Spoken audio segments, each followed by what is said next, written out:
അല്ല മാത്യൂസ് കേക്ക് മേടിക്കാൻ വന്നു. നല്ല മണം, നല്ല അടിപൊളിയായിട്ട്.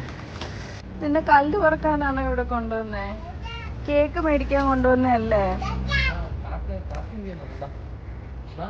ഞങ്ങൾ കുറെ നാളായി കാത്തിരുന്ന മാത്യൂസ് കേക്ക് കയ്യിൽ കിട്ടിയിരിക്കാം.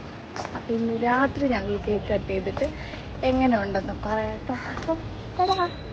ഒരുപാട് ഹൈപ്പ് കിട്ടിയിട്ടുള്ള ഒരു കേക്കാണ് മാത്യൂസ് കേക്ക് ട്രിവാൻഡ്രത്ത്. അതുകൊണ്ട് തന്നെ ഹസ്ബൻഡിന്റെ ബർത്ത്ഡേക്ക് ഞാൻ ചൂസ് ചെയ്തത് മാത്യൂസ് കേക്ക് ആയിരുന്നു. വലിയ ആഡംബരങ്ങളൊന്നും ഇല്ലാതെ സാധാ ഒരു ബട്ടർ പേപ്പറിലാണ് ഇത് ഞാൻ റാപ്പ് ചെയ്ത് കിട്ടിയത്.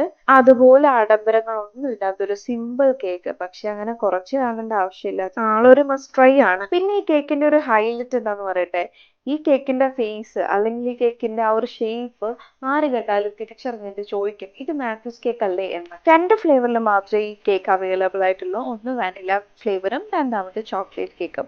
ഞാൻ പ്രീ ഓർഡർ ചെയ്തത് ചോക്ലേറ്റ് കേക്ക് ആയിരുന്നു. ഈ കേക്കിന്റെ ടേസ്റ്റ് ഏറ്റവും കൂടുതൽ എനിക്ക് തോന്നുന്നത് ആ മേളത്തെ ലെയറും കൂടെ ചേർന്ന് കഴിക്കുമ്പോൾ അത് ബട്ടർ ക്രീം വനില വെച്ചിട്ടാണ് ആ ഒരു ടോപ്പിംഗ് വന്നിരിക്കുന്നത്. സത്യത്തിൽ ആ ഒരു ക്രീം തന്നെയാണ് ഈ കേക്കിന്റെ ഫുള്ള് ടേസ്റ്റും എൻഹാൻസ് ചെയ്യുന്നത്. ഞാൻ ലോങ് വീഡിയോ പോസ്റ്റ് ചെയ്യുമ്പോൾ അതിൽ ഇതിനെക്കുറിച്ച് സ്വീറ്റിനെ കുറിച്ച് പറഞ്ഞായിരുന്നേ.